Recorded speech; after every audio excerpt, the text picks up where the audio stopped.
Bismillahirrahmanirrahim. Assalamualaikum warahmatullahi wabarakatuh. Kembali lagi bersama kami untuk melanjutkan materi PDTM pekerjaan dasar teknik mesin untuk materi kedua. Ya.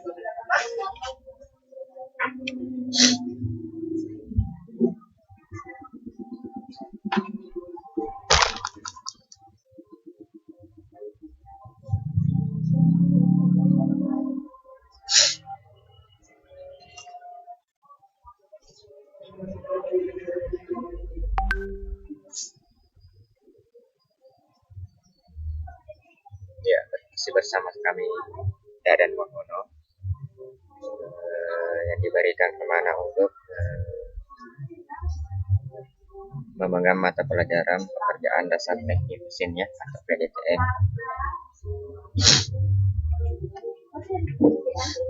Sekarang kita masuk pada materi peralatan ketiga, keselamatan kesehatan kerja dan lingkungannya. Dalam peralatan ketiga ada bermacam-macam alat. Yang pertama ialah alat pelindung mata atau safety glass. Berfungsi untuk melindungi mata dari panas, sinar yang menyilaukan dan debu. Jadi kacamata ini sebenarnya bermacam-macam ya, sesuai dengan fungsinya atau kegunaannya. Seperti kita ingin menggerinda, kita menggunakan kacamata yang bening, supaya apabila kita ingin menggerinda sesuatu yang halus, kita mampu melihat garisnya yang lurus ya. Beda juga kalau kita ingin menggunakan untuk pengelasan las oksi asetilin, kita menggunakan kaca hitam yang tidak terlalu ketebalan atau kehitamannya tidak terlalu tebal ya, karena las oksi asetilin itu tidak terlalu menyilaukan untuk mata. Berbeda untuk pengelasan las busur manual. Pada pengelasan las busur manual itu memang satu muka harus tertutupi. Karena radiasi sinar las untuk las busur manual itu sangat silau ya, dapat merusak kulit juga dan juga mata, apalagi mata, yang dapat membuat kita sakit mata ya untuk las busur manual. Jadi untuk perlindungan ketiga itu kacamata, untuk khususnya untuk perlindungan mata ini atau kacamata ini sangat banyak model, fungsi dan kegunaannya ya, tergantung kita ingin menggunakan untuk apa. Jadi apabila terutama untuk pengerindaannya atau pemotongan, penghalusan, diharapkan sekali untuk peserta didik atau pekerja nantinya untuk menggunakan kacamata ini, karena pada saat penggerindaan itu bekas atau pasir-pasir kikisan dari mesin gerinda itu bisa saja memasuki mata, dan itu sangat perih ya. Itu lebih perih daripada sakit karena pengelasan, karena bagian sekam atau yang tinggal di mata itu tinggal terus, dan itu dapat mengakibatkan mata rusak ya. Jadi terutama pada saat penggerindaan diwajibkan sekali untuk menggunakan kacamata ya. Ini untuk kepentingan diri sendiri dalam saat pekerjaan.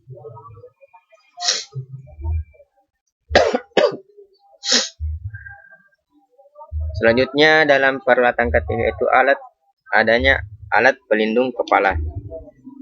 Alat pelindung kepala ini berfungsi untuk melindungi kepala dari benda-benda tumpul yang jatuh ya. Jangan sampai ada pekerjaan di atas kita itu yang dapat jatuh ke bawah. Jadi kita perlu adanya helm. Biasanya kita menggunakan helm safety atau helm proyek ya, terutama untuk pekerjaan proyek besar, memang diwajibkan untuk menggunakan yang namanya helm safety. Namun di bengkel-bengkel pelatihan seperti kita, hal itu masih jarang ya. jarang diterapkan untuk penggunaan safety seperti ini karena memang jarang adanya pekerjaan-pekerjaan yang tinggi ya.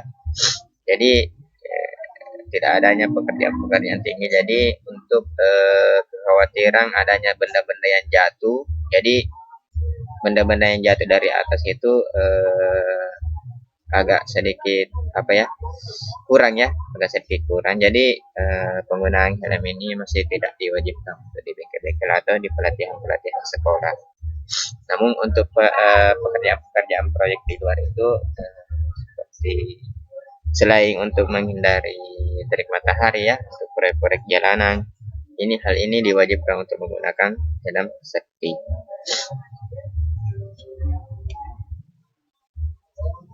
Selanjutnya peralatan ketiga ialah alat pelindung telinga. Alat pelindung telinga ini berfungsi untuk melindungi telinga dari suara gemuruh mesin yang bising. Ya, contohnya seperti ini. Jadi ini seperti handset ya, atau apalagi namanya ini. Ada tersendiri namanya ini ya, yang kayak kapas-kapas ini yang disumbatkan ke telinga. Memang dalam pengerjaan fabrikasi memang dibutuhkan yang namanya peredam suara ya, terutama untuk pekerjaan pabrik ya. Apalagi kalau kita di bengkel-bengkel nantinya, terutama untuk metode tes busur manual atau pengelasan, nantinya para siswa akan dihadapkan dengan bermacam-macam alat seperti bermacam-macam pekerjaan ya. Seperti kalau misalkan siswa selesai mengelas dan hasilnya jelek ya, pasti digerinda lagi. Nah, pasti siswa yang lain akan melakukan hal yang sama ya. Kalau hasil lasannya jelek atau masih kurang puas dengan hasil pengelasannya, maka akan digerinda dan diulangi kembali. Dan itu akan menimbulkan suara yang sangat bising di bengkel. Makanya perlu adanya penyumbat telinga atau peredam suara untuk mengatasi kebisingan tersebut. Karena jangan sampai hal ini menimbulkan ketulian ya. Karena keseringan mendengarkan sesuatu yang besar, suara yang besar, makanya kebiasaan. Hal itu akan menjadi kebiasaan dan apabila kita memberikan suara yang kecil, hal itu sudah tidak terdengar atau mengakibatkan ketuliannya. Jadi hal itu yang kita hindari.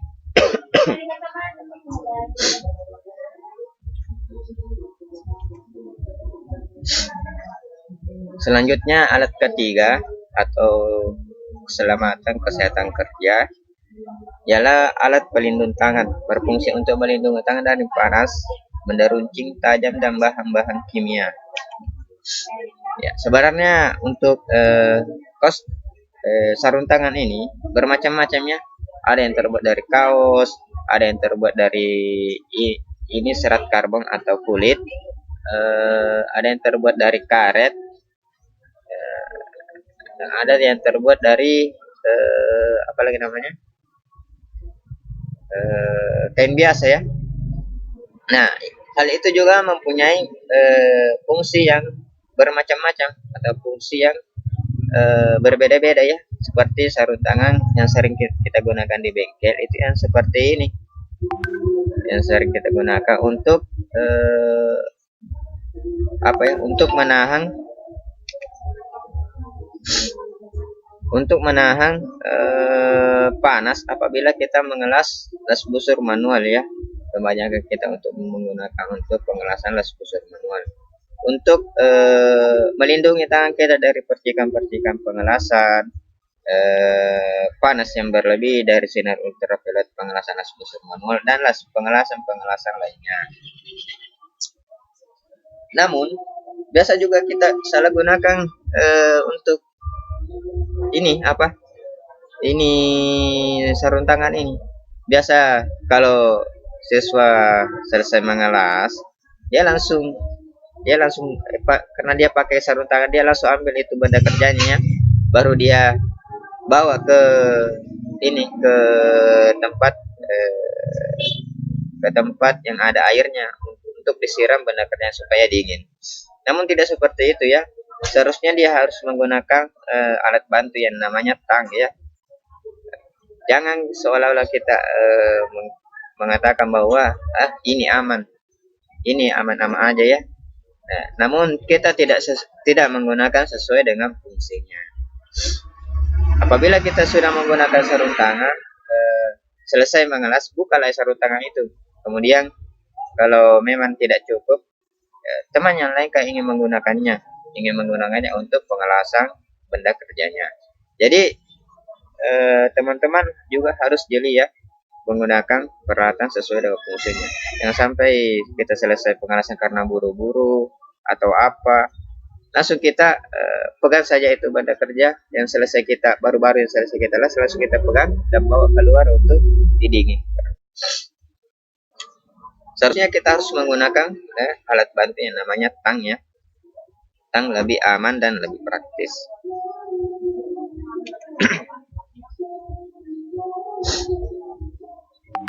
Selanjutnya alat pelindung kaki.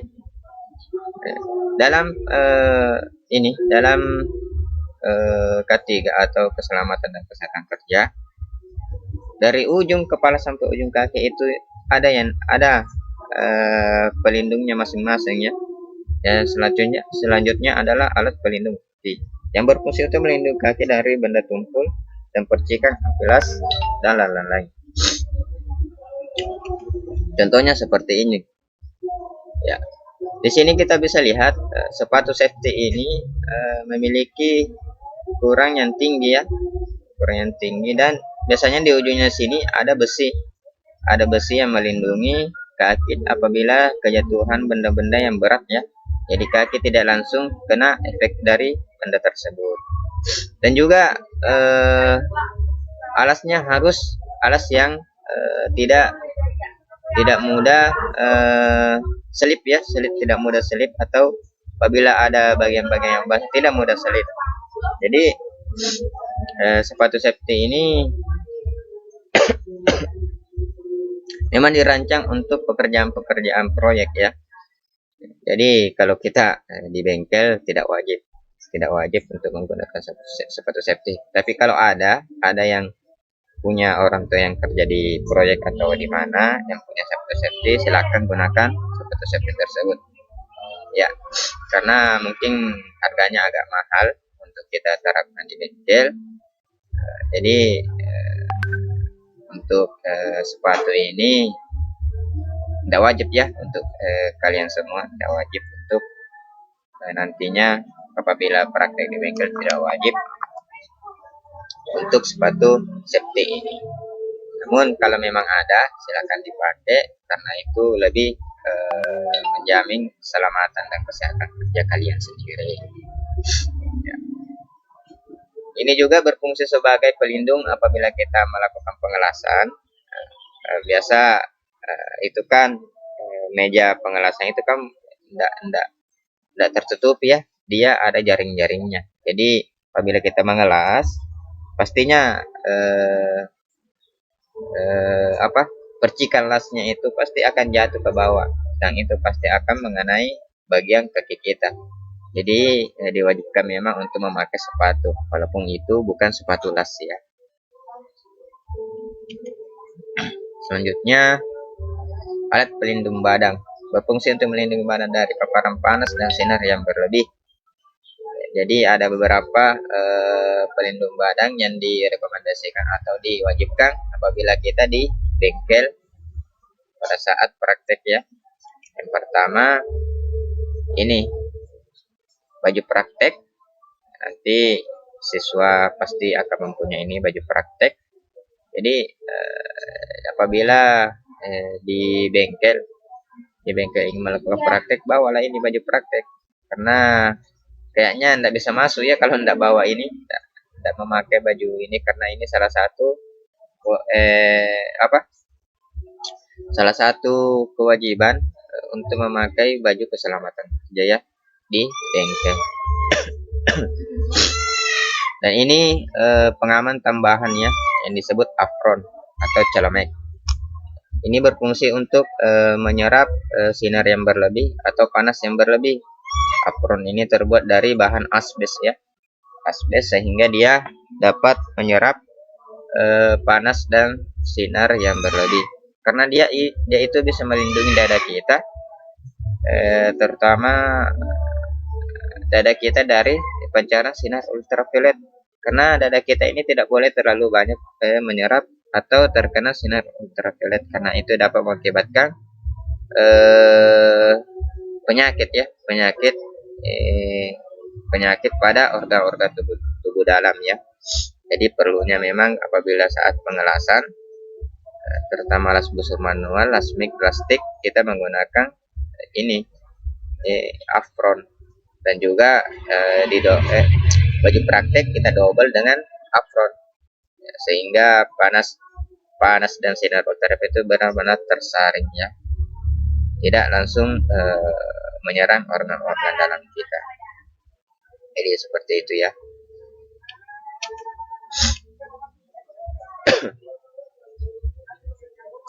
Nah, ini adalah alat pelindung untuk pernapasan ya, pelindung hidung dan mulut. Berfungsi untuk melindungi saluran pernapasan dari udara yang tercemar. Ya. Jadi selain alat keselamatan untuk badan, kepala, kaki, jadi untuk pernapasan ada tersendiri ya. Karena hal ini, pernapasan ini sangat urgent ya, karena kita setiap hari atau saat pengelasan saja kita bernapas. Makanya perlu memang kita menggunakan masker yang dapat menyaring udara-udara, yang dapat menyaring udara pada saat kita pengelasan, dari udara-udara kotor ke udara-udara tercemar.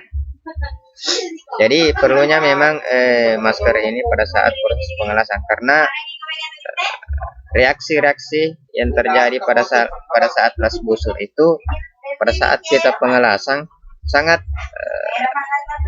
akan sangat terhirup oleh,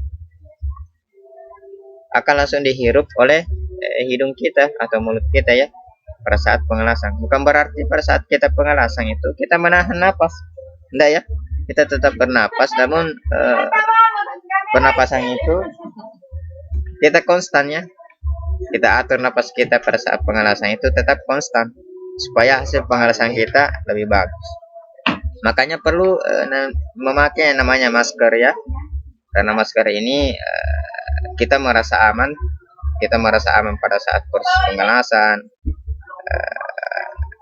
menghirup udara juga jadi lebih nyaman ya, karena kita menggunakan masker ini. Sebenarnya pada saat proses pengelasan itu diperlukan memang yang namanya boiler ya. Boiler itu memang ada penghisap udara tersendiri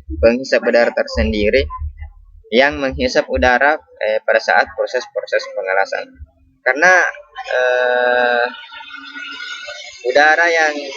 reaksi udara yang terjadi pada saat proses pengelasan itu sangat berbahaya ya bagi tubuh kita. Jadi diharapkan memang menggunakan masker pada saat proses pengelasan, baik itu masker yang memiliki penyaring itu, yang ada dua di sini, yang kayak ninja itu ya, yang kayak ninja, dia memiliki penyaring tersendiri, itu lebih bagus ya, ataukah masker biasa saja untuk penyaringan udara ya, untuk melindungi saluran pernapasan kita.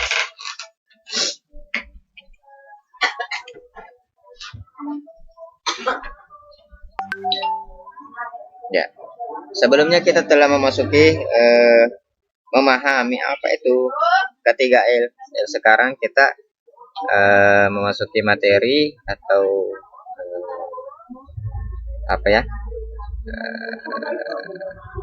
yang ingin kita capai dalam semester 1 ini ialah penerapan K3L. Jadi sebelumnya kita masuk ke memahami apa itu K3L, dan sekarang kita masuk ke penerapannya, adalah pengaplikasiannya atau prakteknya ya. Seperti apakah itu penerapan atau praktek dalam K3L dalam lingkup teknik pemesinan? Dalam pekerjaan teknik pemesinan pasti bersinggungan dengan banyak perkakas seperti palu, tang, gunting, pahat, kikir, gergaji tangan, bor tangan, perindah tangan, dan alat ukur dan lainnya. Ya. Jadi dalam PDTM ini nanti kita akan bersinggungan pasti dengan alat-alat perkakas tangan ya, seperti palu, tang, gunting, pahat, kikir. Jadi perkakas tangan ini ya, walaupun kita kerjakan mungkin ada yang secara manual dan juga ada yang memiliki yang digerakkan oleh tenaga listrik atau memiliki mesin ya. Namun apabila kita salah penggunaannya atau kita teledor atau lalai dalam penggunaannya, itu dapat melukai diri kita sendiri ya. Seperti halnya gergaji tangan, apabila kita sembarang gergaji saja ya, sembarang kita gergaji terus saja, kita tidak perhatikan tangan kita, maka hal ini akan menimbulkan sebuah kecelakaan ya. Apalagi palu-palu ya, kita salah sembarang palu-palu saja, tidak konsentrasi ya, bisa melukai tangan. Kikir, kita kikir dengan kecepatan tinggi, sangat cepat karena ingin menyelesaikan pekerjaan dengan cepat, namun tidak seperti itu ya, dengan kecepatan tinggi atau paling cepatnya kita mengkikir itu bukan yang menentukan pemakanannya ya. Kecepatan itu tidak menentukan pemakanan pada saat pengikirannya. Dia terlalu cepat mengikir ya, akhirnya lepas dari benda kerja, jatuh ya. Inilah yang kita hindari ya, hindari semua. Jadi patuhilah aturan-aturan yang ada dan gunakan gunakan alat-alat sesuai dengan prosedur dan SOP-nya ya.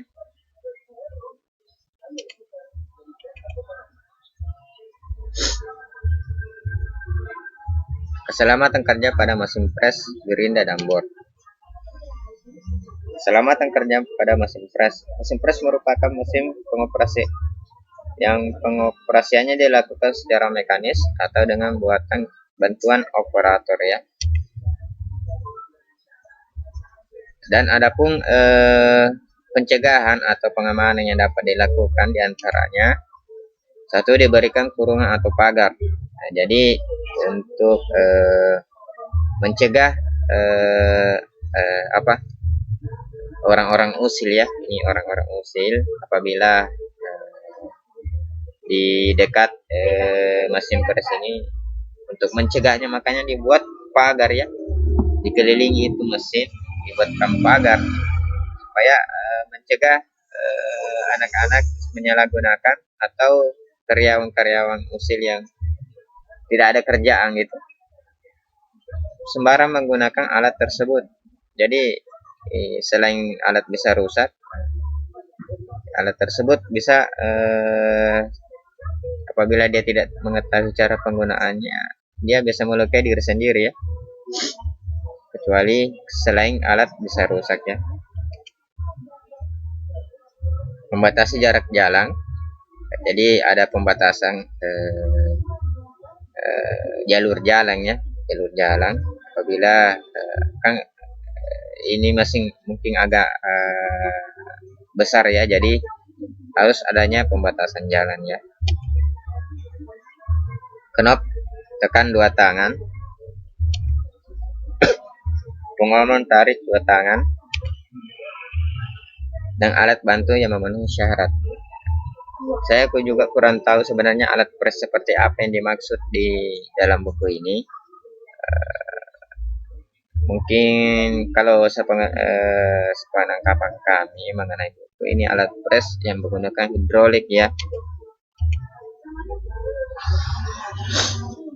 Selanjutnya, keselamatan kerja pada mesin gerinda. Nah, inilah salah satu perkakas tangan atau eh, alat pekerjaan mesinnya juga ya. Mesin ya itu mesin gerinda yang paling banyak digunakan di bengkel. Jadi alat ini adalah alat yang paling banyak digunakan di bengkel ya, mesin gerinda. Adapun hal-hal yang perlu diperhatikan dalam penggunaan mesin gerinda atau pengoperasiannya adalah sebagai berikut. Nah, seperti yang saya jelaskan tadi mengenai alat keselamatan, mengenai keselamatan mata ya. Terutama pada saat menggerinda ya, gunakan kacamata kerja. Jadi gunakan kacamata kerja yang bening ya, yang bening untuk melindungi mata kita pada saat proses baik itu pemotongan, perataan maupun modeling ya. Bila kita membentuk model sebuah pekerjaan, tetap menggunakan kacamata ya. Nah, periksa mata gerinda. Jadi sebelum melakukan penggerindaan atau pengoperasian mesin gerinda, periksalah matanya dulu ya. Baik itu mata potong, mata perata, amplas. Kita periksa dulu apakah memang kondisinya masih baik, atau biasanya pada saat pada mata potong itu apabila ada yang sudah luka atau apa ya, cipek gitu, cipek, maka ini harus diganti ya, karena ditakutkan apabila penggunaan kita tidak terlalu tahu menggunakan gerinda, namun kita masih menggunakan mata gerinda yang jelek. Hal itu dapat mengakibatkan hal yang fatal ya, karena apabila pada saat kita menggerinda dan kita terlalu tekan ini mata gerinda, maka hal itu bisa pecah ya, mata gerindanya bisa pecah, dan itu bisa melukai diri kita sendiri dan teman-teman yang ada di dekat kita ya. Jadi hal itu benar-benar harus diperhatikan. Selain itu juga apabila mata gerindanya sudah jelek dan kita ingin menggerinda sesuatu yang sempit gitu, yang dapat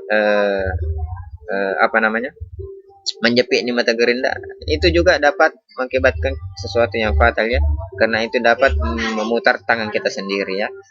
Jadi memang dalam penggerindaan ini memang harus benar-benar diperhatikan.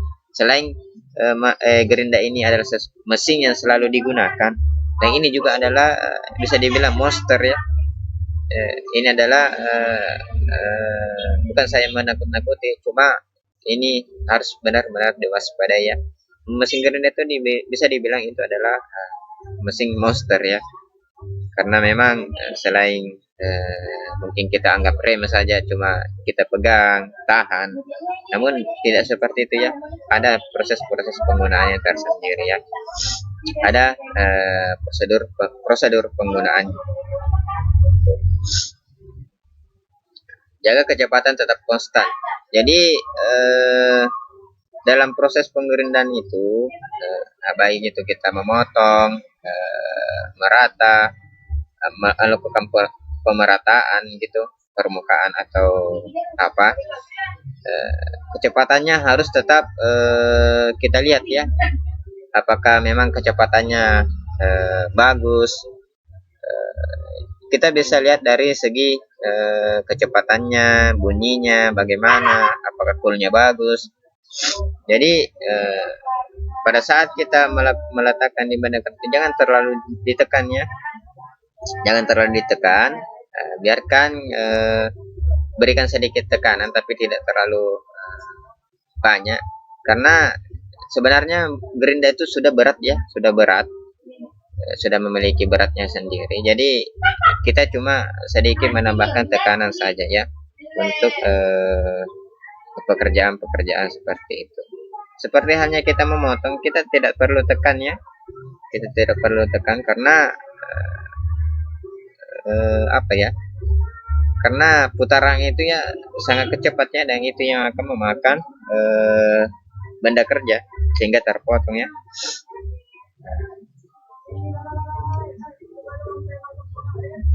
Nah, gunakan mata gerinda sesuai kebutuhan juga. Jangan sampai kita ingin meratakan sebuah permukaan atau hasil hasil pengelasan kita yang jelek gitu. Nah, kita gunakan mata gerinda potong. Itu sesuatu yang sangat fatal ya. Karena mata gerinda potong itu gampang rusak. Apalagi kita gunakan untuk meratakan. Kita kita kita tidak menggunakan mata gerinda sesuai fungsinya ya. Kita gunakan mata potong untuk meratakan, kita gunakan mata gerinda perata untuk memotong. Nah, ini yang perlu kita hindari ya, karena selain memakan waktu yang lebih lama, efisiensi waktu yang tidak bagus ya, dan keefektifan pekerjaan tidak bagus. Karena misalkan kita menggunakan mata potong untuk meratakan, pasti akan lama ya, akan lama dalam proses pemerataannya. Tidak sama dengan mata gerinda potong. Pasti ada perbedaan perbedaan waktu, kecepatan pada saat kita melakukan pemerataannya. Seperti juga kita gunakan mata perata untuk memotong, pasti lama juga ya, dan ukuran pemakanannya itu pasti lebih besar, dan itu akan mengakibatkan bahan akan terbuang ya.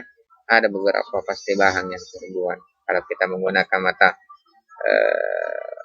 mata gerinda perata untuk memotong, karena jalur pemakanannya pasti lebih lebar ya dibandingkan mata potong. Jangan terlalu ditekan pada saat menggerinda ya, itu tadi yang saya jelaskan, bahwa jangan terlalu kita tekan ya, tekan saja seminimalnya ya, minimalnya saja, biarkan panas dan kecepatan mata gerinda itu yang mengikis atau memotong benda kerja. Jadi gunakan saja berat dari gunakan saja berat dari gerinda tersebut, dan berikan tekanan yang seminimal mungkin. Jangan memakai pakaian yang terjurai ya, ini juga jangan sampai kita memakai lengan panjang yang ada yang sudah compang-camping atau tidak layak pakai lagi, ada yang terjurai.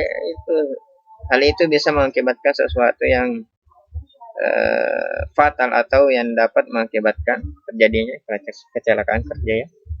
Karena jangan sampai mata gerinda menggapai sesuatu yang terjurai itu dan melilit tangan kita, dan akhirnya tangan kita yang terkena mata gerindanya ya. Nah, ini yang harus kita perhatikan bersama. Jangan sampai ada sesuatu yang terjurai di dekat kita atau kain yang ada di dekat kita itu kita tidak lihat, kita hanya langsung menggerinda saja, tidak memperhatikan lingkungan sekitar kita. Nah, ini juga harus kita perhatikan arah penggerindaan, dan juga posisi penggerindaan juga kita harus perhatikan hal itu. Pastikan mesin mati pada saat pengoperasi. Pada saat selesai pengoperasiannya. Jadi diharapkan sebelum mencabut kabel dari sumber listriknya atau PLN, saklar di mesin gerinda itu matikan ya. Jadi matikan dulu di saklar mesin, baru cabut di sumber listrik atau PLN, karena jangan sampai kita lupa dan besoknya kita ingin memakai memakai mesin gerinda ini lagi, dan kita tidak sadari atau kita tidak tahu atau lupa mesin itu dalam keadaan on, saklar pada mesin gerinda itu on, dan kita langsung saja colok colok mesin gerinda dan langsung pasti mesin gerinda itu pasti akan on atau bunyi ya. Dengan hal itu apabila ada teman kita tidak di dekatnya tidak menyadari atau apa, nah hal itu bisa mengakibatkan teman kita terluka ya. Ataukah kita hanya sekadar memegang satu tangan langsung kita colok saja, kita akan langsung kaget kan? Kita akan langsung kaget dengan kok tiba-tiba bunyi gitu. Nah, dan hal itu juga bisa mengakibatkan diri kita terkena dampaknya ya dari keteledoran kita sendiri. Jadi memang dalam hal-hal pekerjaan bengkel ini, terutama pekerjaan-pekerjaan mesin ini, kesehatan diri sendiri harus tetap dijaga karena konsentrasi dalam pekerjaan itu sangat dibutuhkan ya. Konsentrasi, pengamatan lingkungan, kebersihan bengkel, hal itu dapat mempengaruhi konsentrasi kita ya. Jadi ini sangat perlu diperhatikan, terutama pada saat selesai pengerjaan, usahakan untuk meng-off-kan mesin gerinda ya, karena itu tadi jangan sampai kita ingin menggunakannya kembali karena dalam keadaan on kita langsung colok dapat mengakibatkan kecelakaan kerja. Nah, di sini ada beberapa tipe dalam mesin gerinda, yaitu ini mesin gerinda tangannya ya, mungkin sudah sering melihat di bengkel-bengkel las atau di mana. Ini gerinda tangan, ini gerinda potong, biasanya memang dikhususkan untuk memotong benda-benda bahan gitu, memotong bahan. Nah, ini biasa digunakan gerinda duduk ini. Gerinda duduk biasa kita gunakan untuk mengasah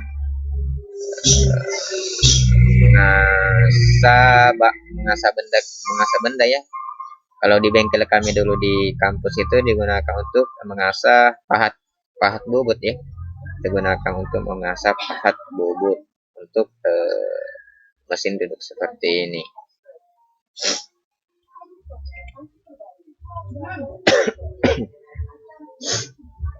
Selanjutnya, keselamatan kerja pada mesin bor.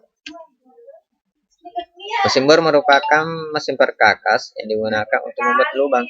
Cara keselamatan kerja mesin bor antara lain, jadi mesin bor ini memang tugas utamanya itu fungsi mesin bor ini adalah membuat lubang ya. Satu, pelat genggam dari jenis yang aman. Saya kurang tahu juga untuk pelat genggamnya seperti apa ini ya. Spindle atau driving head pada mesin bor harus tertutup. Nah, jadi memang ada beberapa mesin bor itu di bagian driving head atau mesin bor harus tertutup. Entahlah apakah ini kepala untuk bagian atas motornya atau di bagian ini di bagian mata bornya ya. Memang ada beberapa mesin bor itu yang di mata bornya pada saat ingin mengoperasikan itu ada penutup kacanya ya, bukan kaca sih, seperti akrilik atau mika ya, yang tertutup sehingga melindungi wajah dan mata kita juga dari ini sekamnya ya, sekam pada saat pengeboran.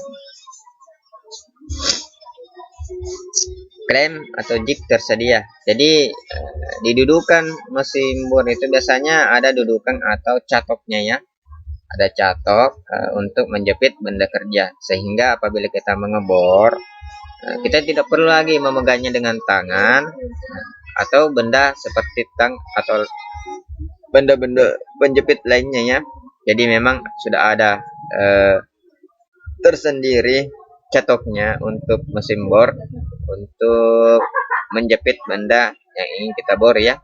Jadi memang sudah tersedia ya, ini harus memang tersedia ya. Nah, sediakan sikat pembersih sekam. Jadi di mesin bor itu memang dia mengeluarkan sekamnya, sekamnya pasti naik apabila kita melakukan pengeboran. Jadi diharapkan itu ada semacam pembersih sekam, biasanya sikat ya, sikat entahlah apakah itu sikat khusus sikat baja atau sikat apa, yang penting bisa digunakan untuk membersihkan ini, bersihkan sekamnya ya, karena hal itu juga akan mengganggu proses pengeborannya, karena akan memakan waktu yang lebih lama apabila kita tidak membersihkan sekam tersebut. Sediakan pendingin pada pengeboran. Sediakan pendingin pada saat pengeboran. Jadi pendingin ini bisa dari air atau oli, karena tujuan utamanya itu mendinginkan mata bor sebenarnya ya, karena jangan sampai mata bor terlalu panas dan mengakibatkan kehausan pada mata bor. Dan ini bisa mengakibatkan mata bor lebih cepat tumpul. Jadi di mana kita harus mengasahnya lagi, mengasah mata bor lagi, dan itu akan mengakibatkan waktu pengerjaan itu agak lama ya, waktu pengerjaan akan agak lama. Jadi diharapkan untuk menyediakan pendingin baik itu air atau oli yang kita gunakan untuk mendinginkan mata bor pada saat pengeboran. Ini juga untuk mengawetkan mata bor itu sendiri ya. Dan ini juga hindari lengan baju dan rambut yang terjurai. Jadi untuk pengeboran ini hindari rambut yang panjang dan sesuatu yang terjurai ya, seperti biasanya itu ada di baju praktek itu, biasa juga saya lihat ada yang memakai ini yang kayak ada pengancingnya ya, ada yang terjurai. Nah ini jangan sampai kita ingin mengebor kita lupa mensingkap lengan baju kita atau bagaimana, sehingga pada saat pengeboran hal itu baju kita tertarik ya. Apalagi kalau misalkan tidak ada teman yang membantu untuk mematikan mesinnya, kita mau apa? Pasti akan mengalami kecelakaan kerjanya. Pasti kita akan mengalami kecelakaan kerja apabila hal itu terjadi ya. Makanya memang dibutuhkan yang namanya emergency stop ya, baik itu di bengkel maupun di perusahaan-perusahaan besar ya, untuk emergency stop. Apabila ada musibah-musibah seperti itu, langsung kita tekan saja, pasti akan mesin akan mati semua ya, akan langsung mati. Nah, ini contoh mesin bor, ada yang bor tangan, ini juga bermacam-macam untuk bor tangannya, ada yang besar untuk bor tembok, ada juga untuk bor besi ya. Nah, ini untuk bor duduk ya, atau bor vertikal. Nah, seperti saya jelaskan tadi, diharapkan itu sebenarnya ada emergency stopnya. Ini seperti ini ya, emergency stop. Apabila ada musibah-musibah yang tidak diinginkan, ini bisa kita langsung pencet ya. Makanya emergency stop itu juga sangat penting ya dalam bengkel ya.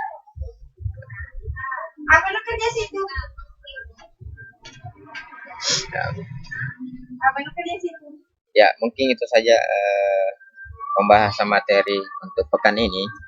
Dan adapun tugasnya ini ya, tuliskan bahaya-bahaya yang ditimbulkan dalam pengelasan dan pencegahannya. Nah, di situ ada di buku ya, di buku. Silakan Anda tuliskan ya. Untuk pengumpulannya dengan cara seperti kemarin saja ya, kalian tuliskan di buku, kemudian fotokan, kirim di nomor WA kami. Tulis nama dan kelasnya, jangan lupa, karena kami kadang kalau Anda tulis kadang susah atau repot lagi mencarinya ya. Belum lagi tugas yang banyak yang masuk dari 3 kelas. Nah, jadi langsung saja tulis nama dan kelasnya, baik itu di bukunya ya. Tulis saja di bukunya, seperti apabila kita ulangan ulangan, tulis saja di situ nama kelas, kemudian tugasnya. Ya, mungkin itu saja ya.